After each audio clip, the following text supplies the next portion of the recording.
Today we're going to look at a few charts provided over at Wolf Street using the Shiller Home Price Index for a few markets across the US. These charts will give us a visual representation of just how bad the housing bubbles are. We will look at a few cities out west, a couple in Florida, New York, DC, Boston, and Dallas. The first chart shows Los Angeles. The Shiller Home Price Index has tripled since 2000 and almost doubled from the low it put in just a few years ago. Real quick, one thing you'll realize with all of these cities, except for maybe Dallas, is that residents are moving out of them. They are trying to escape homelessness, crime, and seek out cheaper areas to live. The bubbles in these cities are not sustainable. I know here in Vegas we're seeing an influx of people from California coming in and outbidding everybody for homes. So they are spreading the bubble to other areas. What happens when that ends? Here we see how different types of homes do in a bubble. Low-tier homes did the best in the first housing bubble, and they are doing the best now. At the peak of our last bubble, we saw low-tier homes far outpace condos and higher-tier homes, and that's exactly what we're seeing now in Los Angeles. San Diego also has almost tripled since 2000, and not only has the price far exceeded the last bubble, we haven't even seen this market see a topping formation. It just looks like it's going parabolic. Here is the San Francisco Bay Area. It looks like we're topping since 2018 until the last push that we've just had. But unlike San Diego and Los Angeles, San Francisco has had a shallow 30% correction. But this is the area that may be the most vulnerable to a crash in the next downturn. Not only was their correction shallow after the great financial crisis, many of the tech workers in Silicon Valley can now work from home, allowing them to move further out for more space, cheaper places to live, like Lake Tahoe.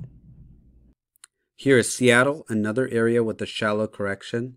This bubble is already 46% higher than the last peak. Here are New York condos. It's only had a 17% drop from its first bubble peak. And just like San Francisco, work from home is going to tear this market apart as residents flee high taxes, high house prices, homelessness, and crime. The Portland bubble has jumped 39% since the last peak. The drive up in prices could be due to Californians leaving for Portland. I would expect that to continue. Despite that, there's no way that these prices are sustainable. Miami's first housing bubble was insane. The price more than doubled in a short 4-year span. Housing bubble's 2.0 price hasn't even recovered.